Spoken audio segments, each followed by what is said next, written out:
కార్తీక పురాణము 21వ అధ్యాయము.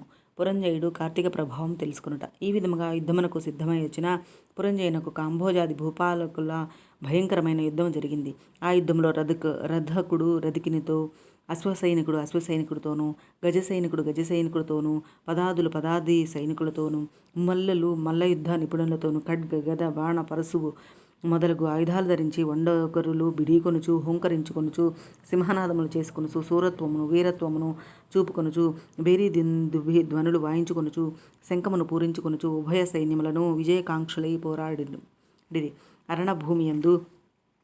రణభూమియందు విరిగిన రథగుట్టలు, తెగిన మొండెములు, తొడలు, తలలు, చేతులు, హాహాకారములతో దీనావస్థల్లో వినిపిస్తున్న ఆక్రందనాలు, పర్వతాల వలె పడి ఉన్న ఏనుగు గుర్రముల కళేబరాలు దృశ్యములు, మహాయుద్ధమున వీరత్వమును చూపి చనిపోయిన ప్రాణుల్ని పుష్పక విమానంపై తీసుకెళ్లడానికి వచ్చిన దేవతలు. అటువంటి భయంకరమైన యుద్ధం సూర్యాస్తమయం వరకు జరిగింది. కాంభోజాది భూపాలక సైన్యం చాలా నష్టపోయాను.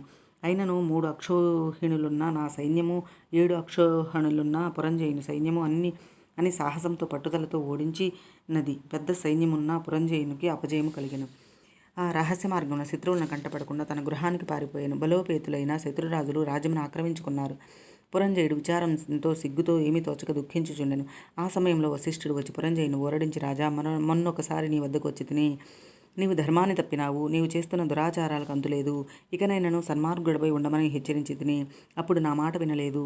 నీవు భగవంతుని సేవించక అధర్మ ప్రవర్తకుడవై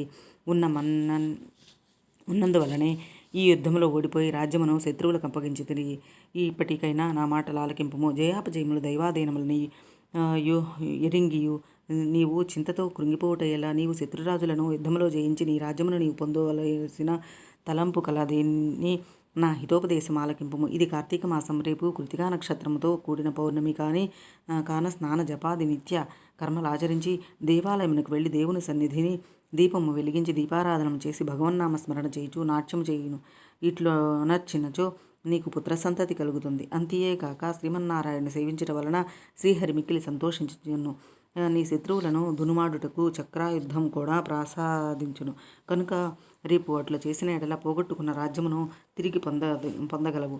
నీవు అధర్మ ప్రవర్తకుడవై దుష్ట సహవాసము చేత కదా నీకు అపజయం కలిగినది గాన లిమ్ము. శ్రీహరిని మదిలో తలచి నేను తెలియచేసినట్లు చేయమని వశిష్ఠుడు హితోపదేశము చేసెను.